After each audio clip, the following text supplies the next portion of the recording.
They're some of the biggest hits streaming, and they require a whole lot of digital tinkering to look the way they do. Here's how they look before the special effects wizards get their hands on them.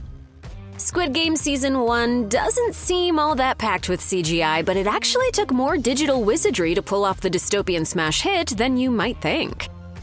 The cast and crew didn't actually have to worry about being killed during the infamous red light green light challenge, but the filming of this sequence wasn't exactly a walk in the park either. In addition to the major cast members, there were also 300 extras and 20 martial arts actors on the set.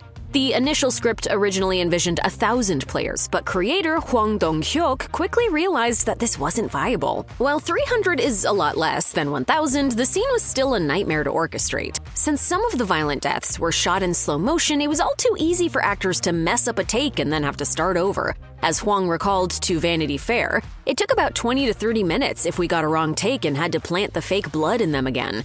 Whenever this happened, Hwang would go to a different part of the set and film another character's death while the crew cleaned up the fake blood and got the initial actor back into position. With such a complicated set piece, they couldn't afford to waste a second. One particular shot in the red light green light sequence was especially tricky to film. The moment when Ali grabs Gi-hun to keep him from falling. It wasn't easy for the actors to hold that awkward position, nor was it comfortable. It was also pretty much physically impossible. 이거 여기 원래 와이어가 원래 이게 어떻게 사람이 손으로 절대로 잡을 수가 없더라고요. 이게 아무리 힘이 센 사람도 이렇게 잡는 건 불가능해서. Furthermore, the wire lifted Lee Jung-jae's shirt unnaturally, so not only did the effects team have to edit out the wire in post-production, they also needed to tweak Gi-hun's uniform, otherwise it would have been painfully obvious that there was a wire underneath. Many of the locations in Squid Game were constructed in real life, with the production crew building everything from the bunk beds to the arena for the marbles game. However, that doesn't mean that these scenes didn't require computer-generated imagery, as the VFX team still needed to extend the sets digitally. We did a lot of computer graphics work at the post-production stages to connect different spaces and to create the space that wasn't able to be created in reality. For example, the background of the tug-of-war room was digitally modified to make the area seem even more cavernous than it actually was. The effects team did indeed build the tug-of-war platforms, but the actors weren't very high off the ground, save for a handful of shots of the players being pulled over the edge. Likewise, while the crew did construct a segment of the room with all the stairs, they used CGI to extend the set and make it seem like the stairs went spiraling deep into the ground.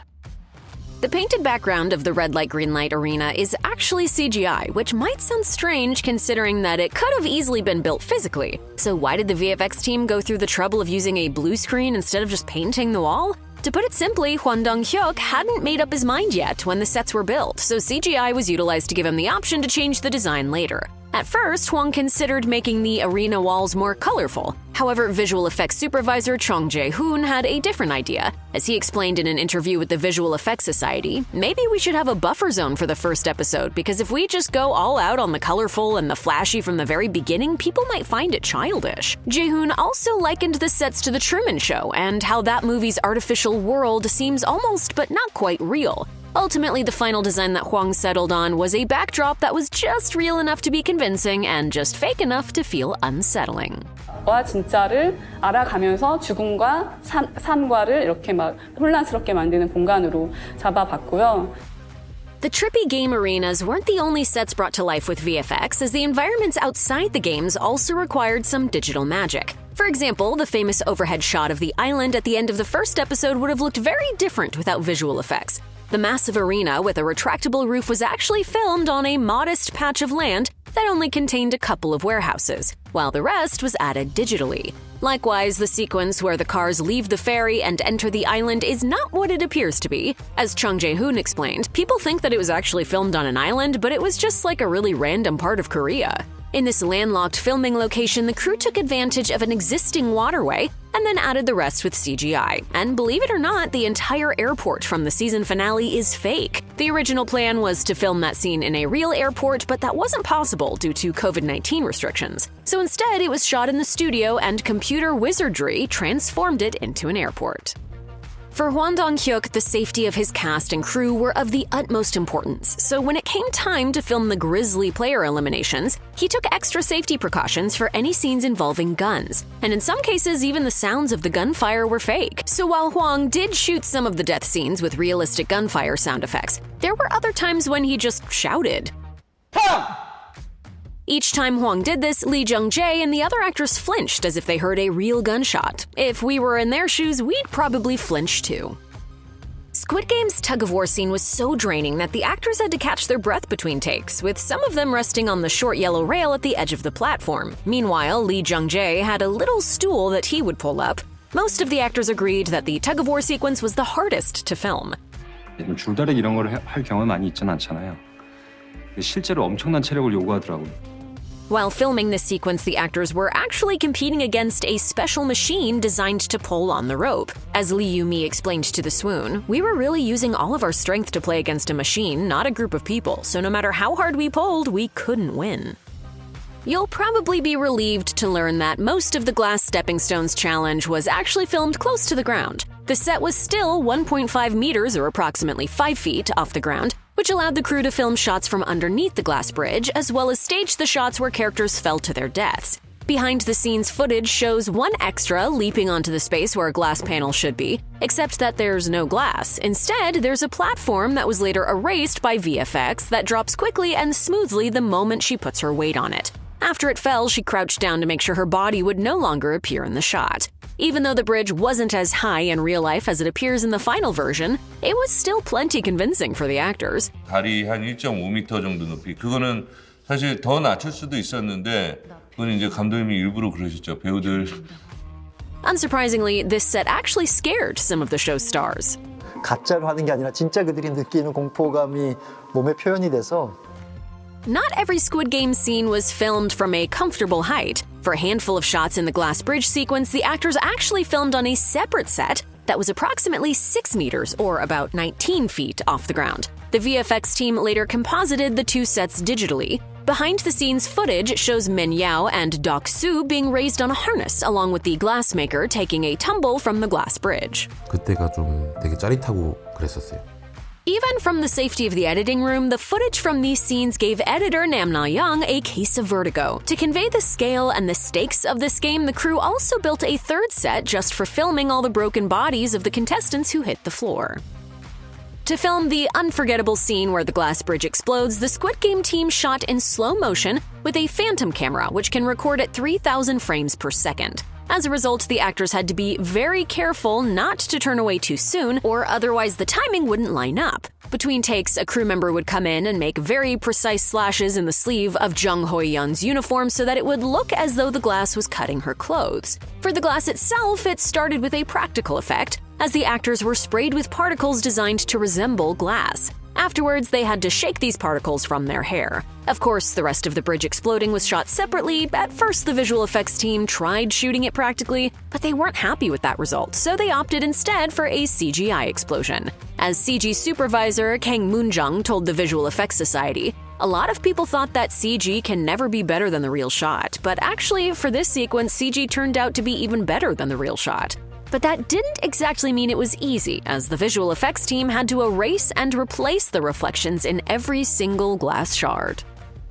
One of the most intense Squid Game sequences is the final contest, in which Gi-hun and Song-woo fight to the death. It was filmed in the same location as the red light, green light sequence, yet the set couldn't look more different. The lighting is more overcast, and the crew used sprinklers to simulate a heavy downpour. The camera crew wore ponchos and used waterproof coverings to keep their equipment from getting wet. However, the actors weren't so lucky. They had to shoot an intense fight scene while they were soaking wet, and it was freezing outside. As Lee Jung-jae recalled to Entertainment Weekly, "It was in winter, so the weather was very cold. I remember filming that scene for about 4 days in the rain with the sprinkler, so it was very emotionally and physically tough."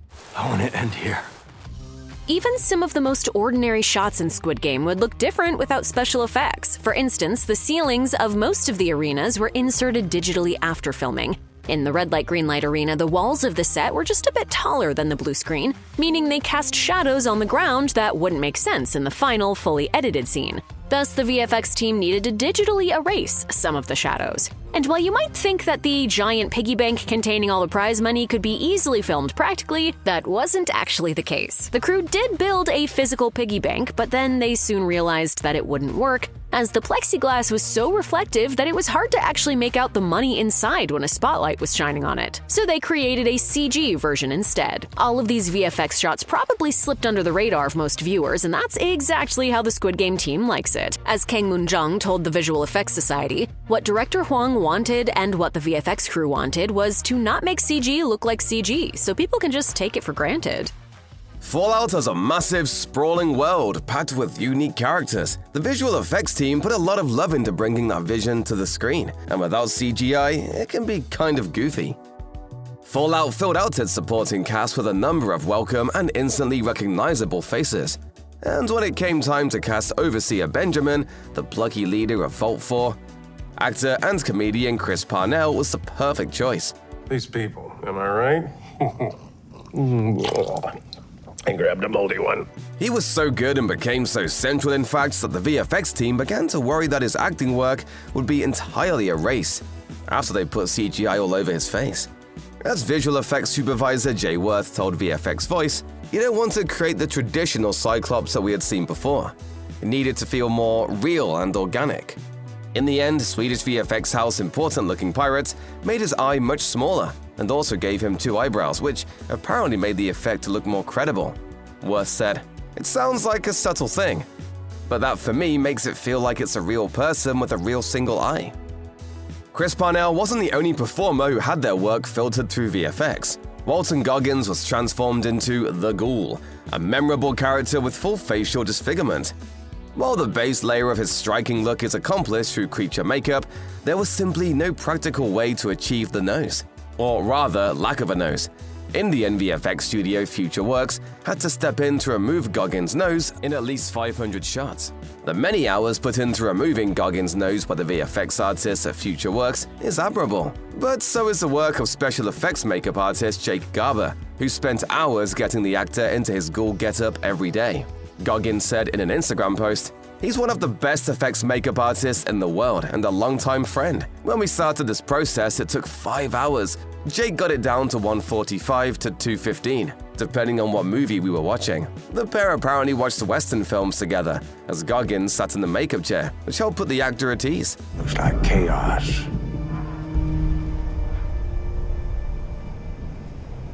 But there's always somebody behind the wheel.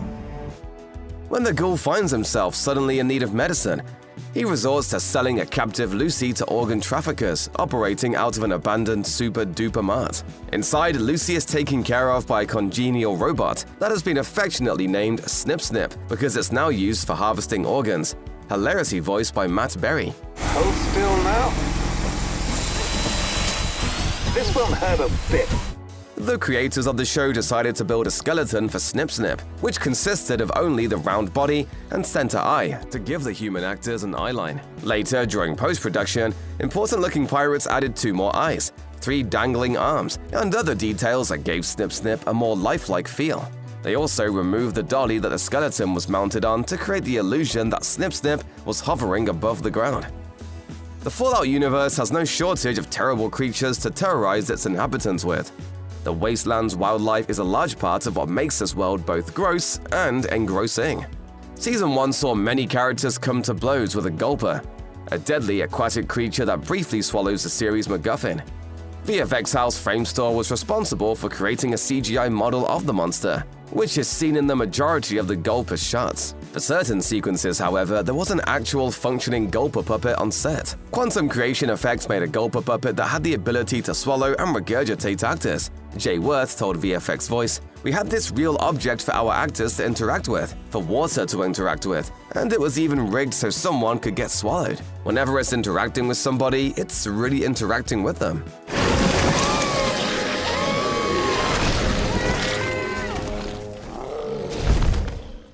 In addition to enhancing the performance environment for the actors on set, having the puppet also allowed the camera to capture accurate light and shadow movement for the otherworldly-looking monster.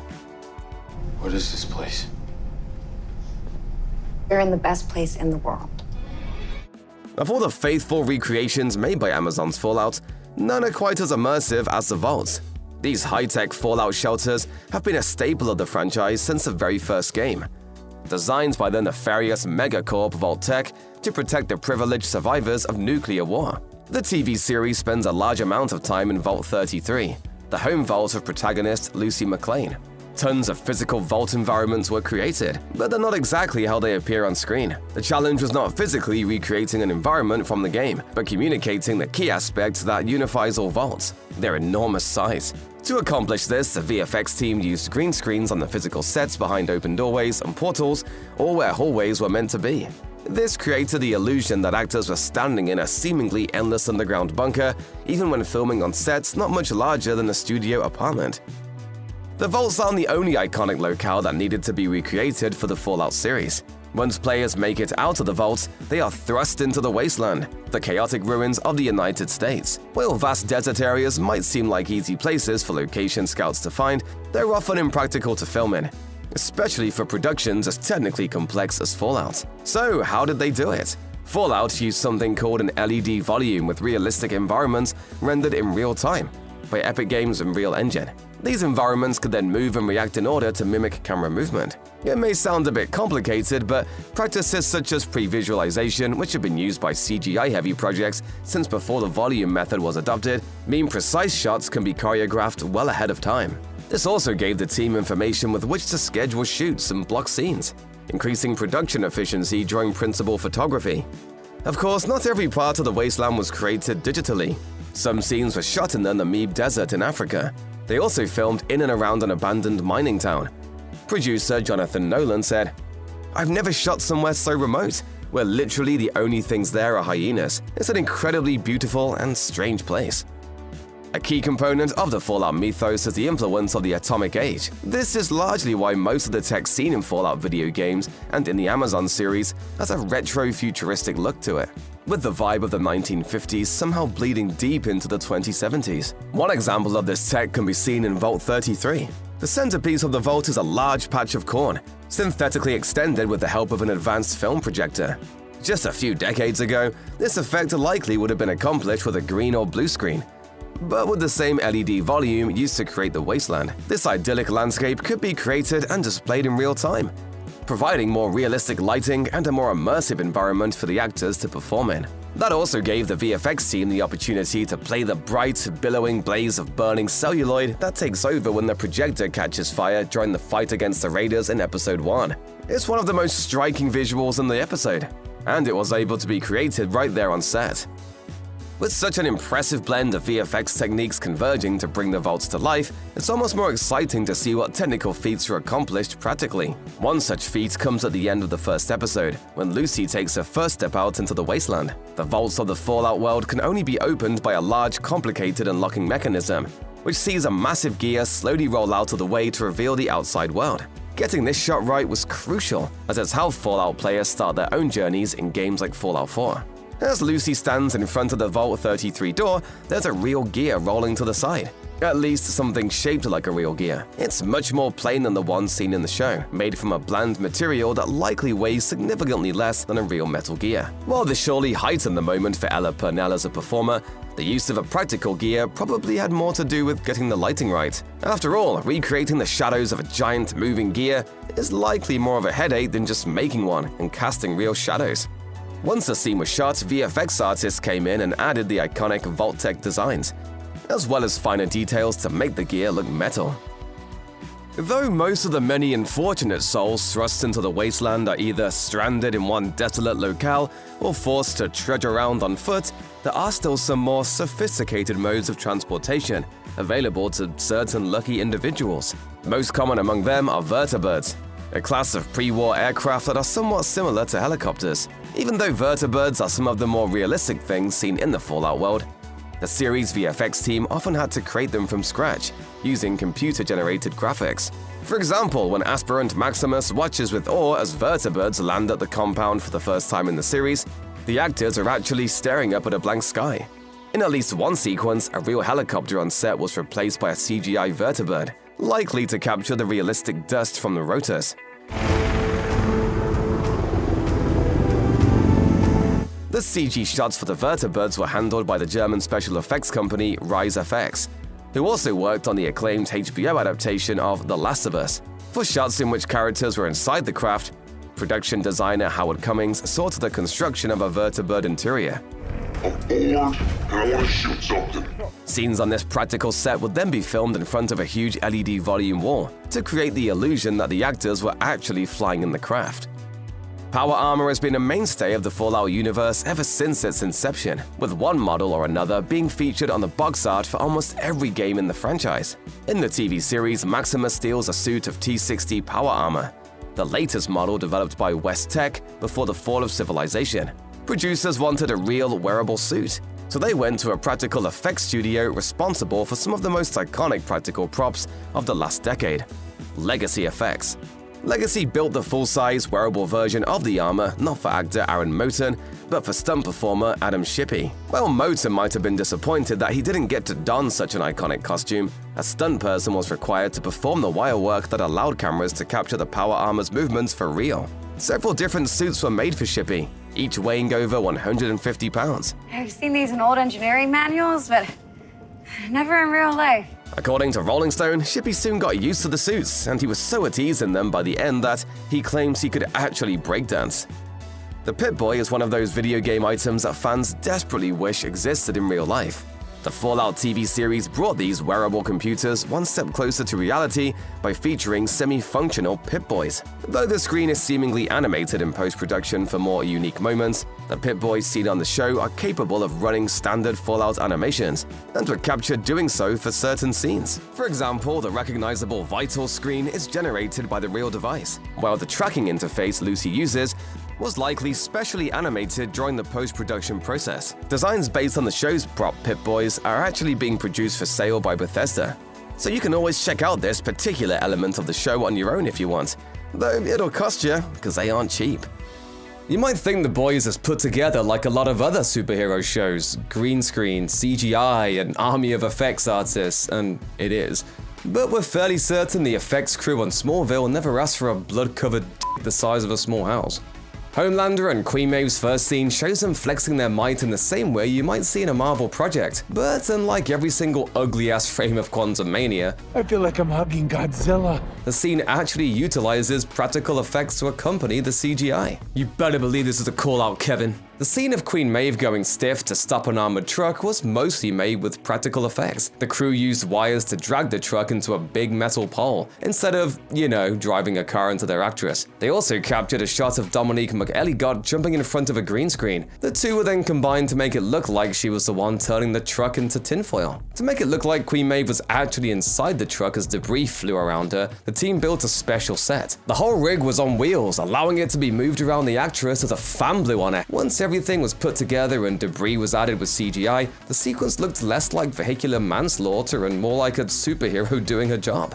In real-life New York, standing on the edge of a curb means that you might get hit by a cyclist or the corner of a bus. In the New York of The Boys, it means you might be instantly vaporized by a speedster high on super drugs, so it's more like LA. My deepest condolences to Robin Ward's family. If Robins never turned into human spaghetti sauce, The Boys would be a show about a reasonably happy retail worker living in a world that's slightly more interesting than our own. I'd like to make an appointment for you to come over and lay some cable.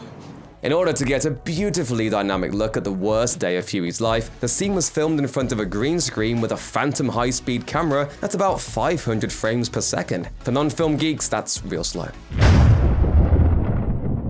The crew positioned the camera on a big robotic arm so they could move the camera quickly enough to get the perfect shot of actor Jack Quaid looking like he's front row at a Gua concert. Visual effects supervisor Stephen Fleet told VFX Voice, "What you're seeing there when it's rounding around Huey is 1 second of time being slowed down." As for Robin's disintegrated body and the blood splattered on Huey, the team made a valiant effort to use practical effects. Kevin Feige! But the result didn't quite look the way they wanted. They ended up using CGI rather than dumping a bucket of blood on Quaid like he'd just been crowned prom queen. That meant that the final decision the team made was exactly what the reign of gore should look like, as Fleet put it. How much of Robin do we see? How much of her guts do we see? How much blood do we see? What's the trajectory? It became about the storytelling. So basically the VFX team behind The Boys is Dexter Morgan. Look at the blood spatter, look at the patterns. It tells a story. Fleet also admitted there's probably more blood than a real human would have, but it would be a lot less interesting if it was a real situation. Well, yeah, if it was a real situation, Huey would just be stuck with recurring nightmares and lifelong therapy bills. As the defender of the seas and a bootleg Aquaman, the Deep loves all the animals that call the water their home. He really loves them, like biblically speaking. Despite his best efforts though, the Deep's relationships often end in tragedy. He's watched several of his marine buddies die in horrific fashion, like that time in season 3 when Homelander forced him to eat his octopus buddy Tim. Wasn't that delicious?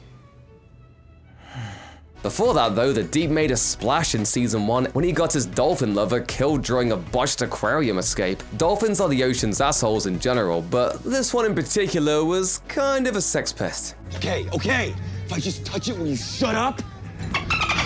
When the cops surround the Deep's truck, he hits the brakes, flinging the horny mammal through the windshield like it's an aquatic final destination. A passing truck then finishes the job by notching what might be the first recorded case of dolphin roadkill. Since production didn't have a bunch of disposable dolphins lying around, what are they, SeaWorld? The boys used the next best thing, puppets and CGI. For the crash, the team built a green dolphin doll, as well as a special device to throw it into traffic like a giant batting cage for sea life, as Stephen Fleet put it. It was kind of one of those funny nights in visual effects. You know, you're working until 5 in the morning, launching green dolphins out of a car. Been there, Stephen. Been there.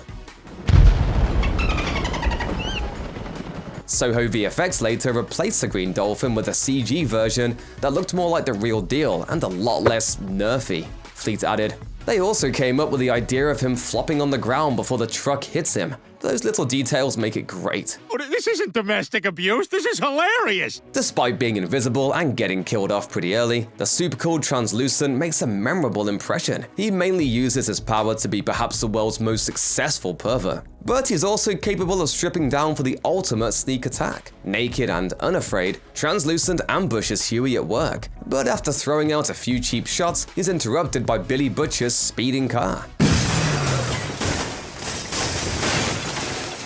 Butcher and Translucent engage in a bloody fistfight until Huey exploits the soup's shocking weakness. No, literally being shocked. The shot of Butcher ramming into the store required a duplicate set that the stunt coordinator rigged, complete with its own rail system and camera. Both were linked to a green wrecking ball on wires that was later edited out and replaced with Butcher's car. The setup was motion controlled so the team could repeat the movement, destroying the store as many times as they needed to until they got the perfect shot. Invisible actors are notoriously hard to find. Was Kevin Bacon unavailable?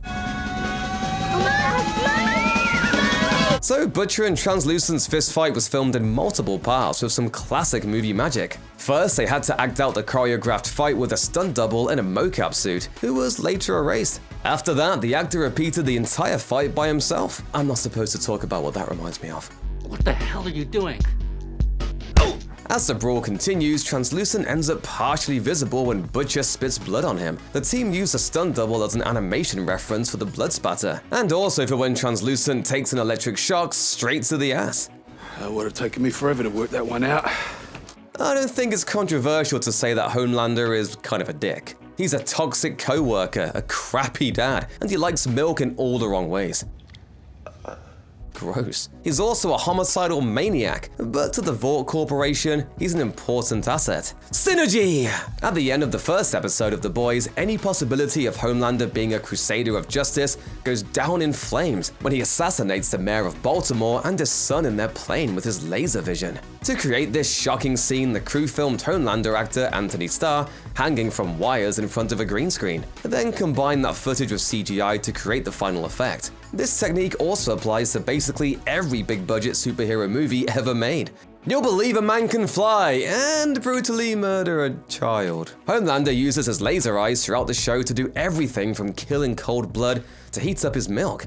And it was during the production of this particular scene that the visual effects team refined the look of his most memorable superpower, Stephen Fleet told Befores and Afters, "There's also a lot of subtlety and a lot of breakup in those lasers that make them slightly unique from your average CG laser eye gag, and they play into his character. They say you can tell a lot about a person from their eyes. If they're glowing red, it probably means they're about to kill you." Well, hug your kids, right? Because you never know what might happen. Every superhero story needs to escalate in the sequel, except Ant-Man, apparently. I really want like a line. Right? So in season 2 of The Boys, the Deep goes from flinging a dolphin to riding a whale. As is tradition though, his animal companions always meet unfortunate ends. And poor Lucy is no exception. She takes a speedboat straight to the side, covering everyone around her in tons of blood and guts.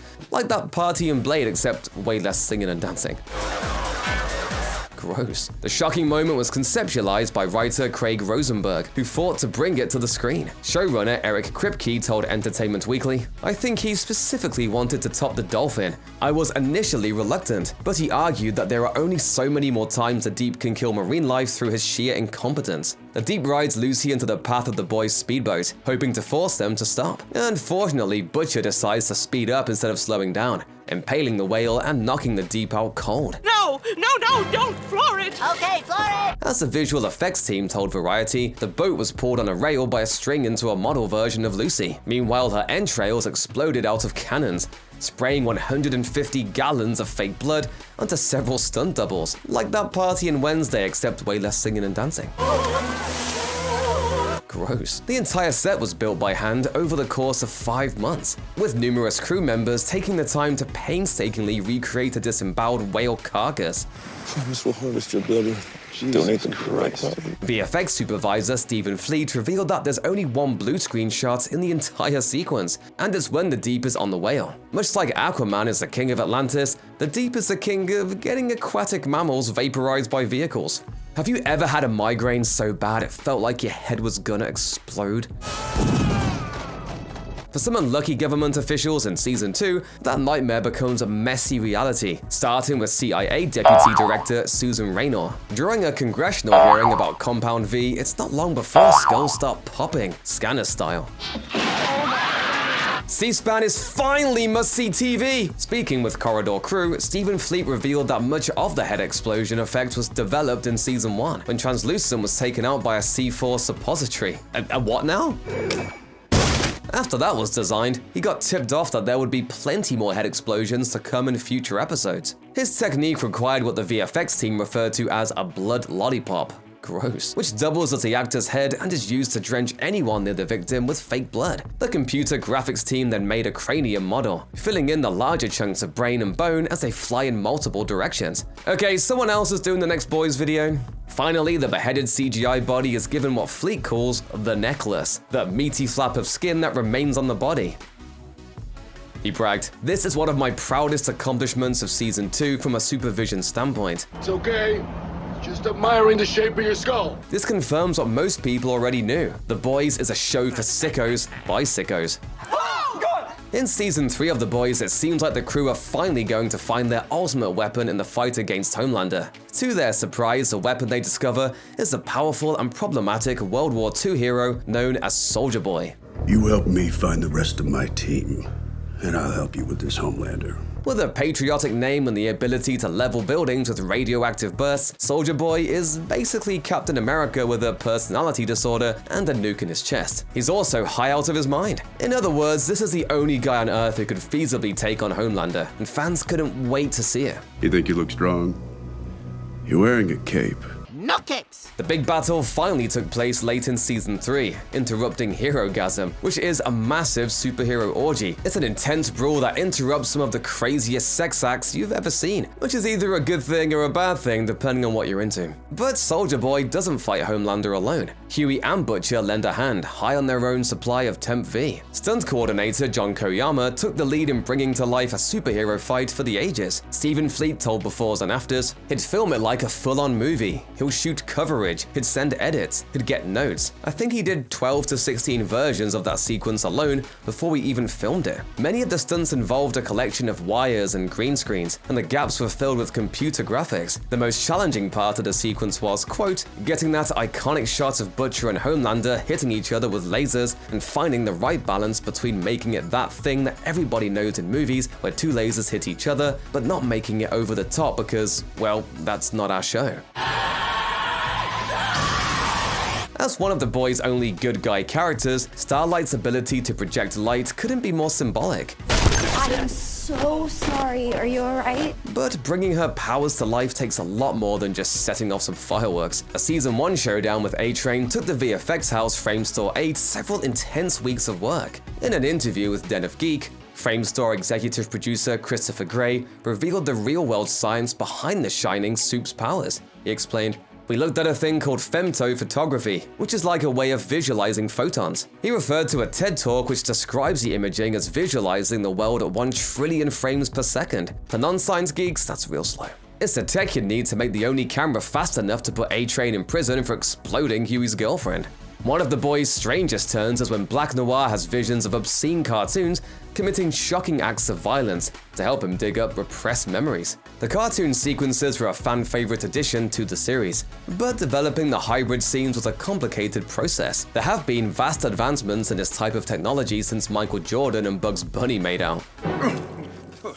The development and animation of the cartoon characters was done by 6 Point Harness and Team In Between. Stephen Fleet told befores and afters, "On set we made cutouts to scale of the characters. All of them! I mean, my office was filled with cutouts of these cartoon characters. We would juggle popping them into frame for reference, lineup, sometimes even acting out character motions. I'm sure there's some really goofy dailies out there that someone could use to embarrass us. Hopefully it stays locked down because you definitely don't want footage out there of you doing this."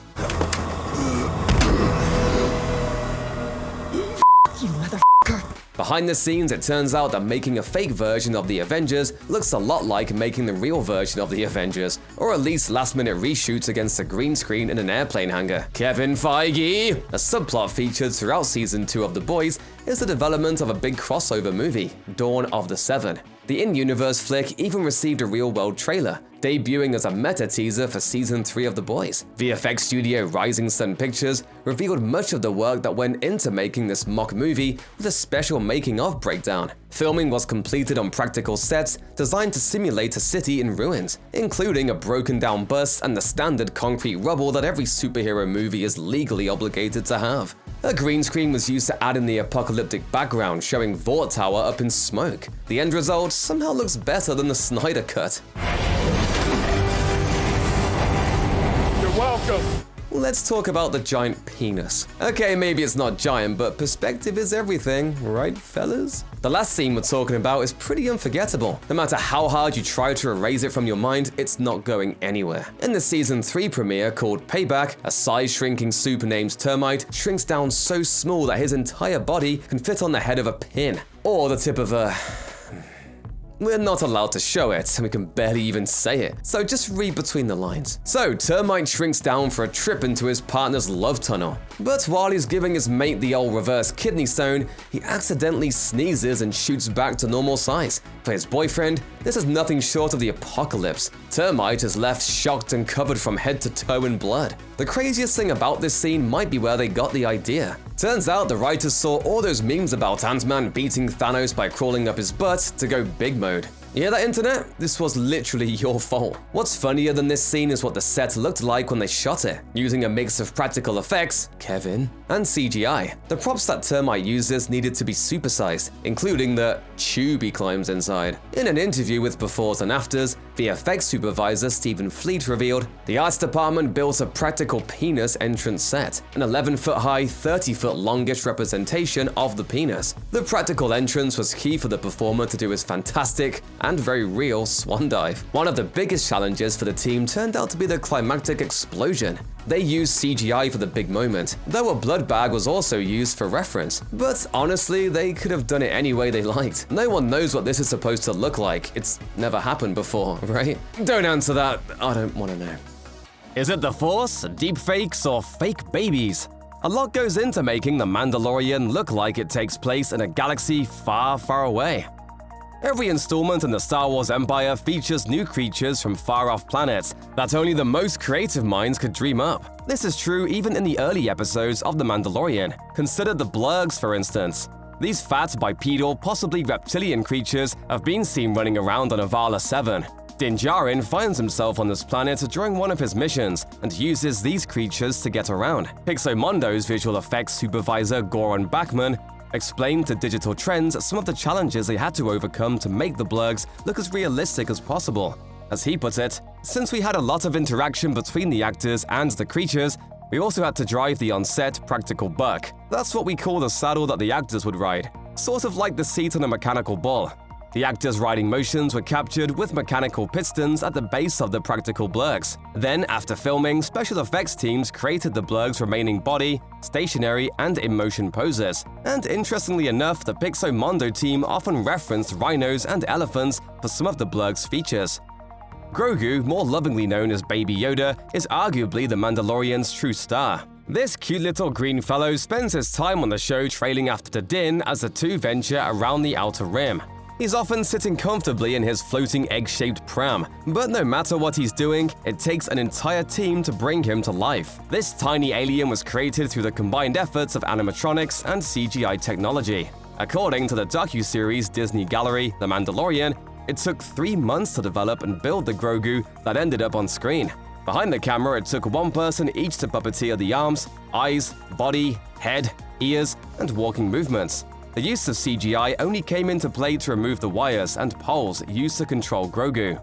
Bryce Dallas Howard, who has directed a couple of episodes, was especially in favor of using animatronic creatures instead of exclusively CGI technology. According to her, there's a special magic that comes from using a movable prop instead of solely utilizing CGI. The actors' reactions to seeing Baby Yoda were authentic, and the physical acting and movements with Grogu were far more real thanks to being captured in real time. You get to have the experience, like, live of what the audience gets to experience when they're watching the movie. The minds behind The Mandalorian have been widely praised for their unique ways of bringing the sci-fi world to life.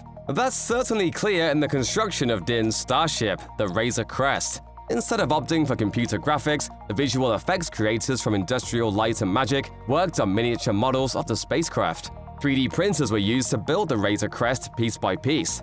John Goodson, the physical model maker from ILM, then put the individual pieces together, added the ship's exterior layers, and took care of the fine paint details. In order to get the ship to the big screen, a specially designed camera rig films the model.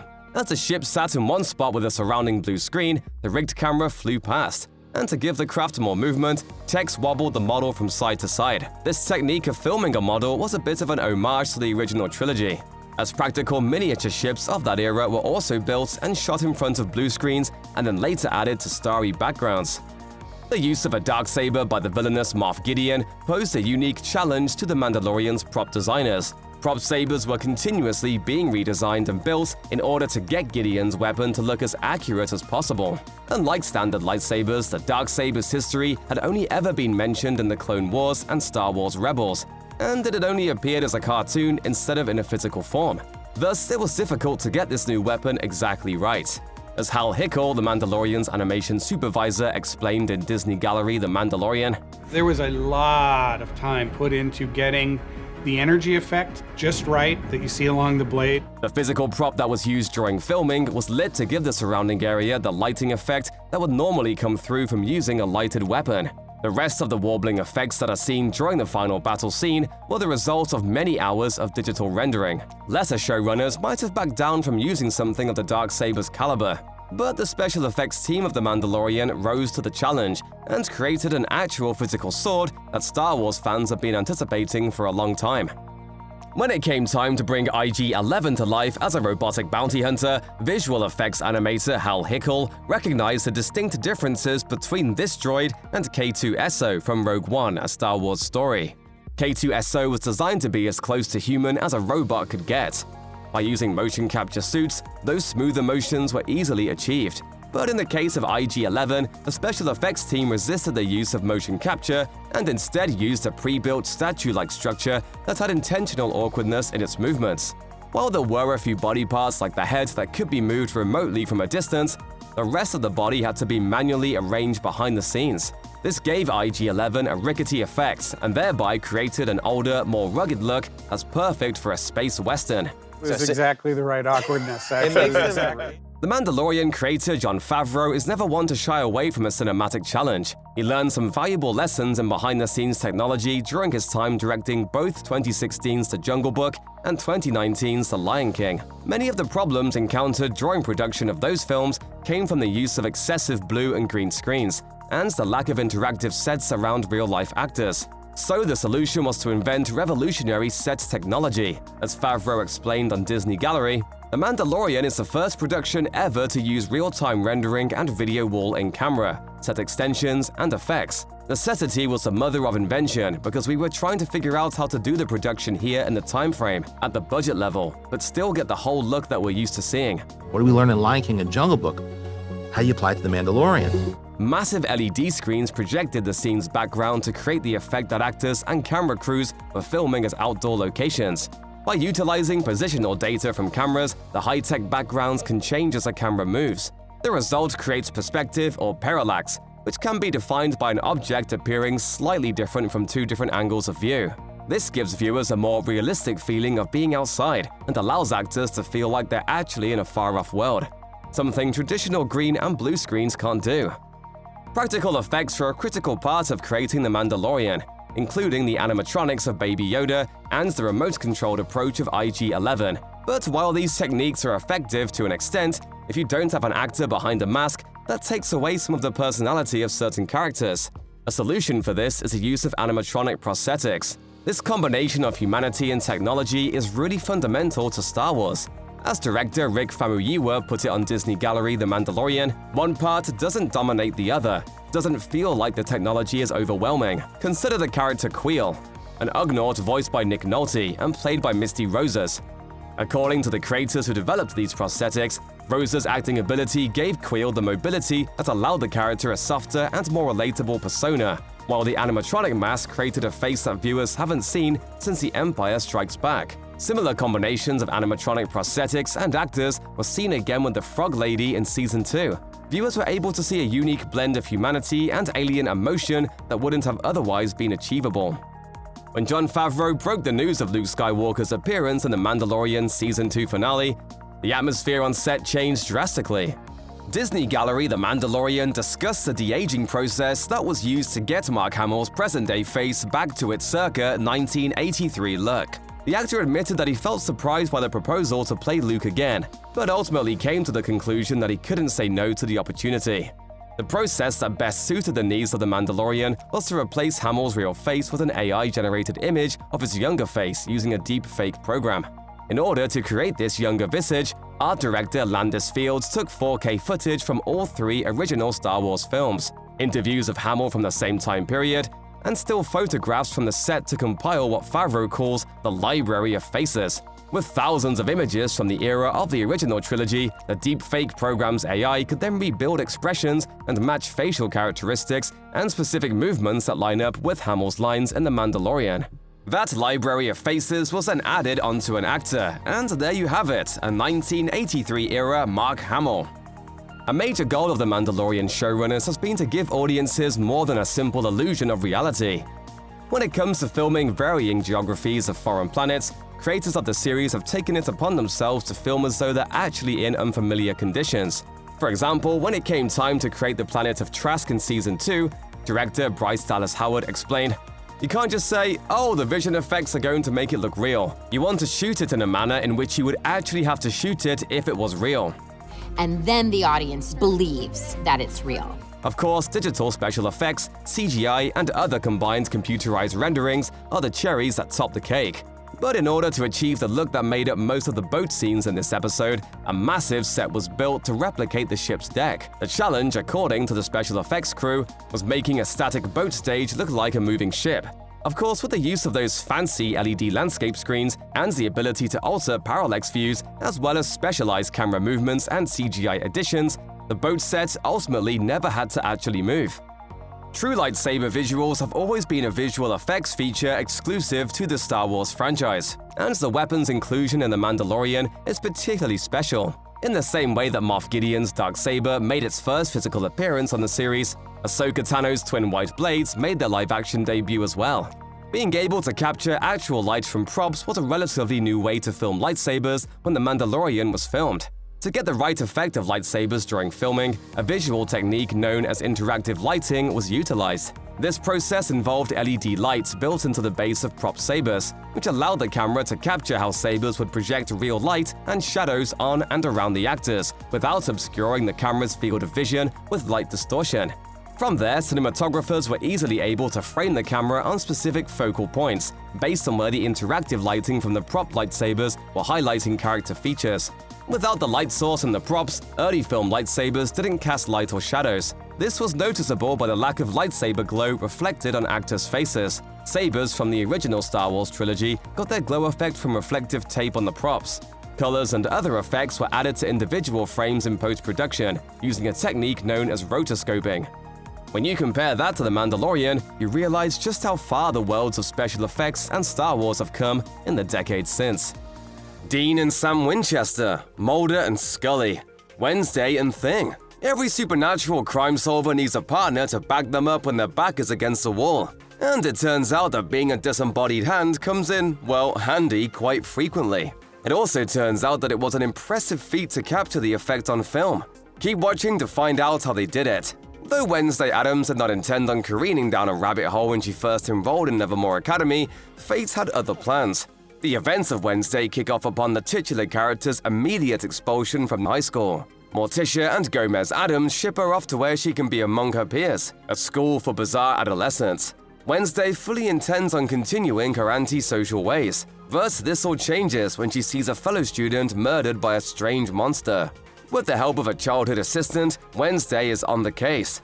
At first, Thing's contribution is slightly unwilling, as Wednesday treats him like an insubordinate employee. But after a time, Wednesday's walls fall and they become true allies. Fans of the Tim Burton series quickly became enamored with Thing, taking to social media to praise Wednesday's helpful and empathetic friend.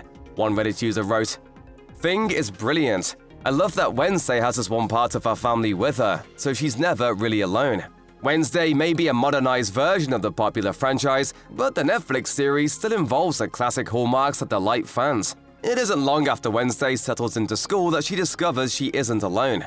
Thing first follows her at the behest of her parents, but soon joins her wild crusade with his handsy skills. It may seem that the severed appendage is only the result of computer graphics, but that would be doing the man behind the hand, Victor Dorobonsu, a disservice.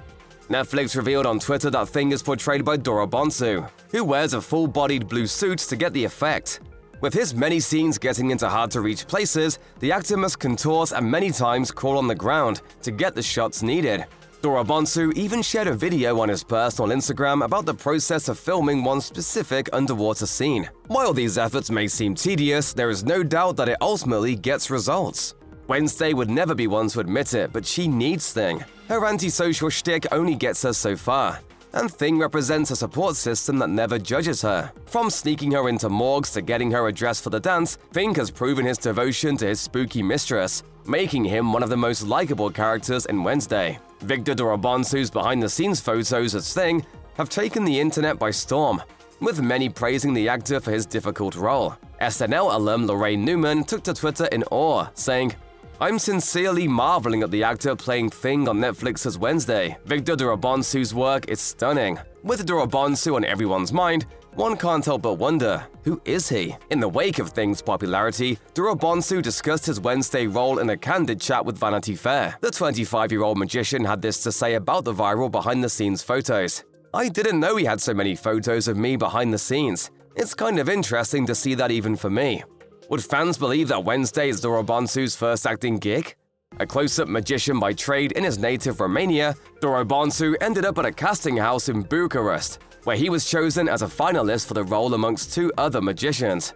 What nabbed him the role? The magician has no idea, the actor told the outlet. "I wish that Tim Burton would tell me what he saw in me." What the trickster does know is that he and the series creator got along swimmingly, recounting how his hand began to take on a life of its own on a table while chatting with Burton for the first time. He said, "So I guess Tim saw in front of him an actor and the hand separately. So it was a connection from the first moment.